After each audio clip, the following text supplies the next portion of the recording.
Ladies, gentlemen, boys, girls of all ages, my name is The Architect, and this is my GBT07 updated Gold Paladin Gurguit Ezel hybrid deck. This is the main base, and the strides are off to the side. So I guess at this point I'm going to go through the cards one by one and explain why I picked all of these cards. Gurguit, this guy, he's the main ace of the deck, if you will. The deck is mainly structured around him. His main skill is when you stride over him, you can counterblast one, check the top 4 cards of the deck, pick one, call it to rear, that unit gains 2,000 power. That skill has incredible synergy with what the rest of the deck is trying to accomplish and turns on a lot of the shenanigans that I pull. The other skill, which is used very sparingly, is the Generation Break, the infamous Superior Guard. You counterblast one, Soul Blast one, and if you're at Generation Break 2, you can check the top 4 cards of the deck. If you do, call one to the Guardian Circle. Gets through glory skills and all that other happy stuff. Really good card. The main focus of the deck. Salvation Lion Grand Ezel Scissors is the backup of the deck because he is one of the few Gold Paladin cards that you're not sad on being in your Vanguard circle. And while he's not as fast as Gurguit in terms of being able to end the game once you hit strides, he is still quality in his own right, and has the added bonus of making me auto-win against Link Joker. His skill is, his limit break is you can counterblast 2 and soul blast 2, you unlock all of your rear guards, and then if you have 5 or more Gold Paladin rear guards, he gains 10,000 power and an extra critical. He also statically gains 1,000 power for each of your Gold Paladin rear guards on your turn. Quality boss. Main reason I play him is to turn on Mithril Strides in my G-Zone. I like him, he works. For the grade 2s, we run 4 Holy Mage Quill. The reason I use Holy Mage Quill over other grade... Before I begin, there's a lot of flexibility in Gold Paladin grade 2 lineups right now, because there are a lot of key cards. These are the 3 that I opt because this deck aims to abuse one of my strides. Quill's main purpose is to combo with Scourge Point Dragon. What he does is when he's boosted, I can counterblast 1, check the top 3 cards of the deck, and call 1 to rearguard circle. So all of the deck is really efficient at just continuing to chain call units and spam multiple attacks in a turn. Quill is really good at turning that on. Knight of Springslight Paramour is a card. Unite, he gains 2,000 power, which means that he can hit 11k on his own, which is nice. And his other skill is when he's called to rearguard circle, you can counterblast 1, check the top 3 cards of the deck, and call one of those cards to the same column as him. The rest of the cards go to the bottom. Does he have to be in any Does he have to be called in any specific way? Nope. He can be called from your hand. He can be called from the deck. He can be called however the heck you want to call him, which is why he's useful, because he can turn on Scourge Point Dragon even if your hand isn't efficient. It allows you to start things even when you don't have the best draw. Famgall is a promo.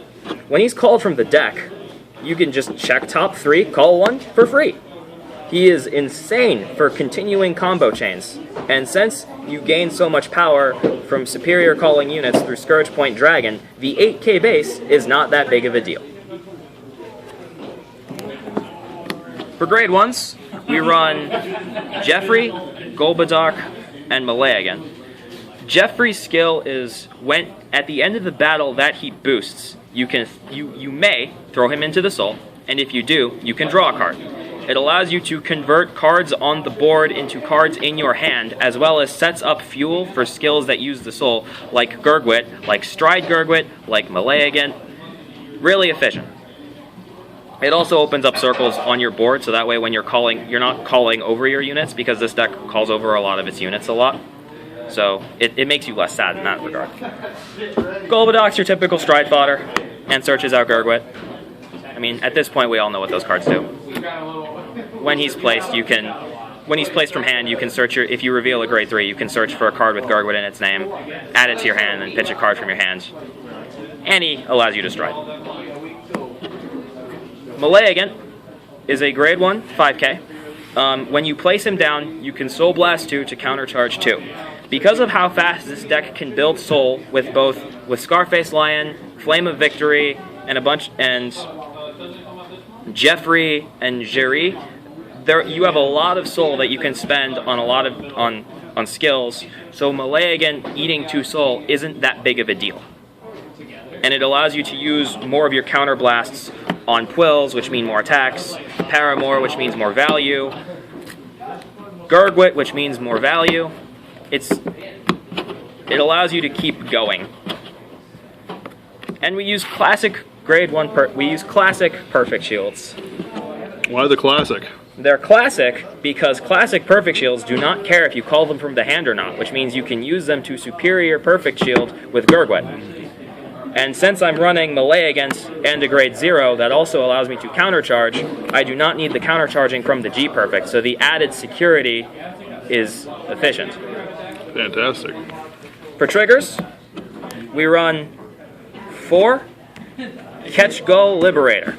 When he's placed on rearguard circle from the deck, you can put him on the bottom, check the top 3 cards, call one to open rearguard circle and shuffle your deck. He is the only card in the deck that requires it to go to an open circle, which matters.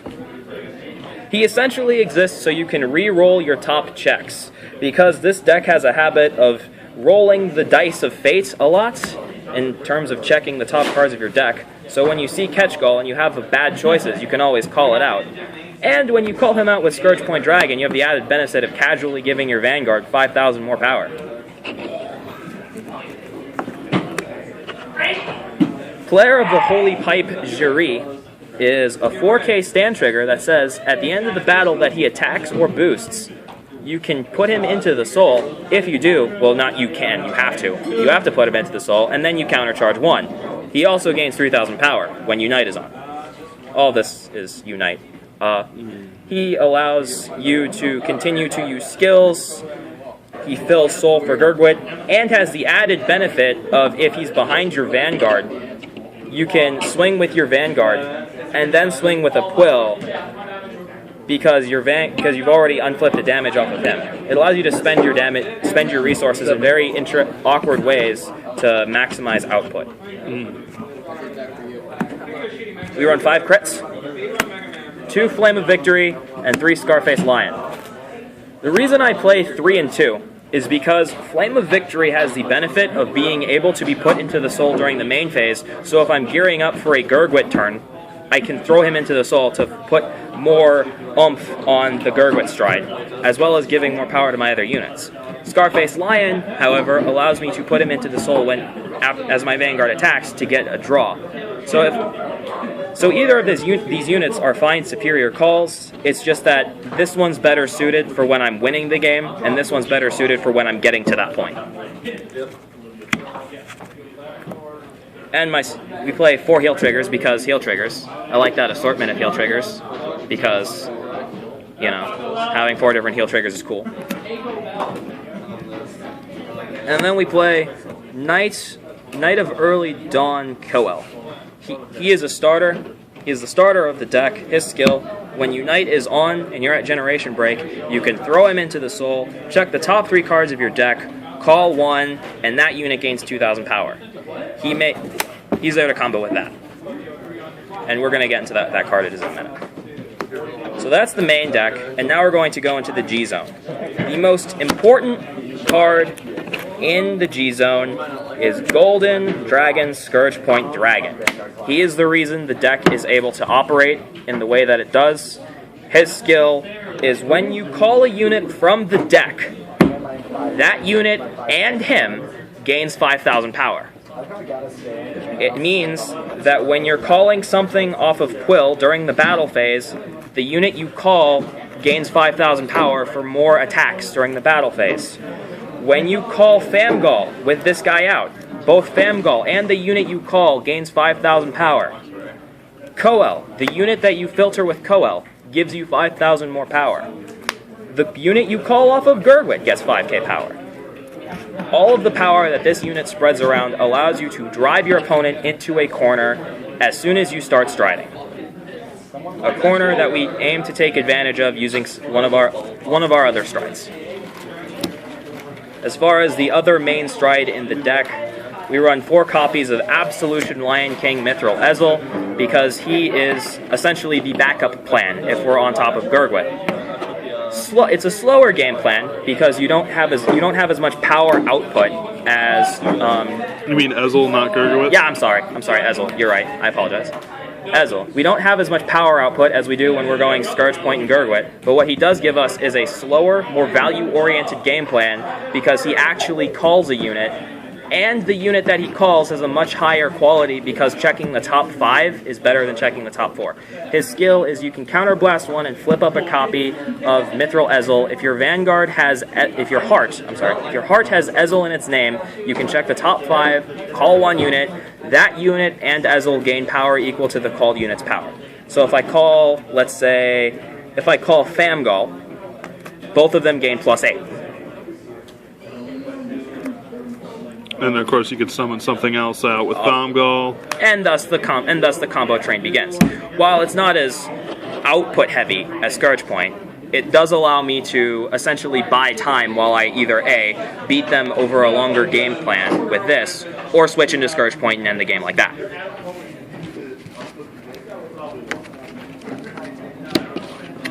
The deck plays 1 Sunrise Ray Radiant Sword Gurguit. He is the leveler. If you're in a bad position, he can win the game outright. If you're in a good position, he can completely close out the game from your opponent. I do not play more of him because the main offensive focus of this deck is Scourge Point Dragon, and thus Gurguit is there as the safety net, the thing that I dump everything else that I have access to into for one last glorious turn. His skill is Act, Generation Break 2. You can Counterblast 1 and Soul Blast 2. If you do, your Vanguard gains 5,000 power for each of your Gold Paladin rearguards, not Gold Paladin, each of your rearguards, and each of your rearguards gains 5,000 power. This does not have a once per turn restriction, meaning you can dump all of your Counterblasts and all of your Soul that you have left into one last glorious turn. How many times have you done it at once? My record is 4. Shit, dog. Usually I go 3 or 2, but 3 is... 2 so is plus 20k, 40k to each column, and plus... casually a plus 100 to your Vanguard if you use his skill 4 times. Yeah.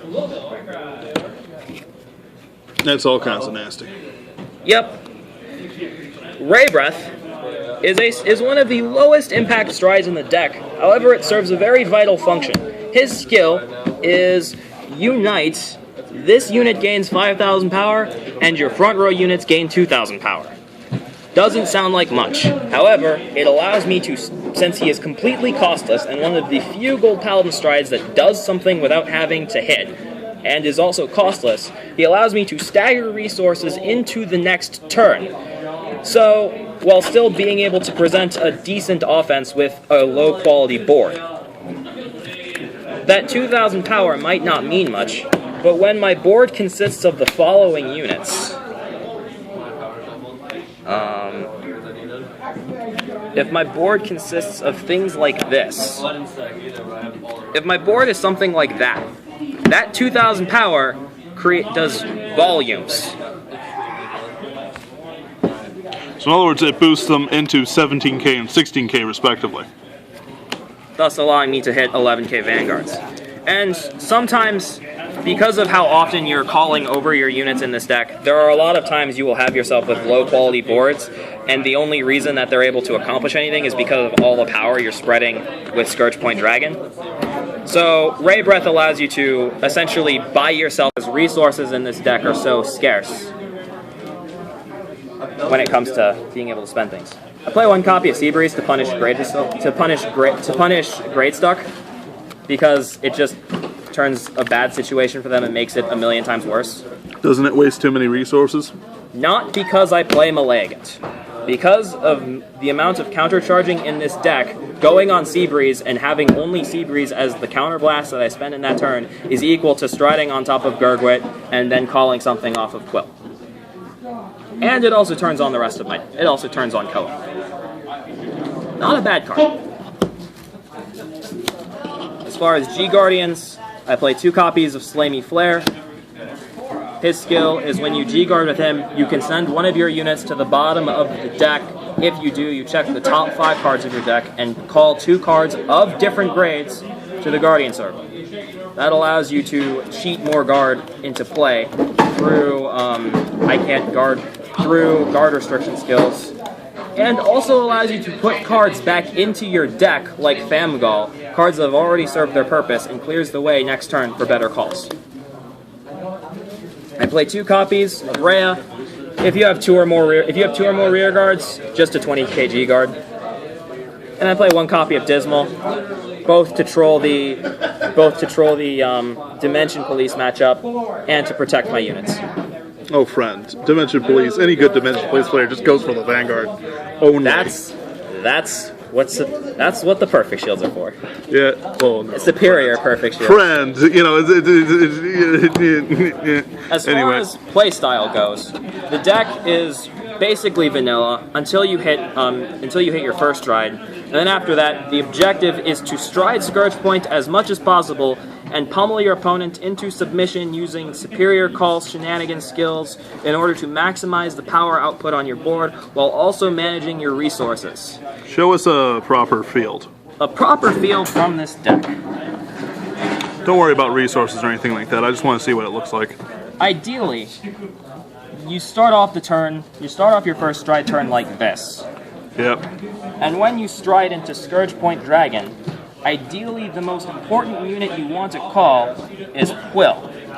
Because Quill allows you to get multiple attacks in a turn because the unit you superior call off of him also gains power from Scourge Point. Mm-hmm. Ideally a perfect board would be this gain power off of Gurguit and Scourge Point. And that was used earlier to get something like this. Where's the 0? Ideally, that would be a very good board to have at the end of your main phase. Okay. And then you naturally attack here, call over, and get something. Actually, we'll get Paramore. We'll get Paramore, and then call something else. Like, say, a Jeffries. Well, you don't have control over what you call, which that's is true. important. There's a lot of variance that goes into this. The goal when building the deck itself was minimizing the variance as much as possible by having a lot of units that do similar things in the same way. For example, all of my grade 2s in some way, shape, or form call out another unit. So if I hit a grade 2, I know I'm able to call out a unit. Fantastic. Well, any other final comments? Final comments? Roll. Trust in the variance. Trust in RNG. Yeah. You and your pagan god shit. All right, this is like, comment, and subscribe. Imagine your goddess. Thank you very much, The Architect. This has been a great deck profile.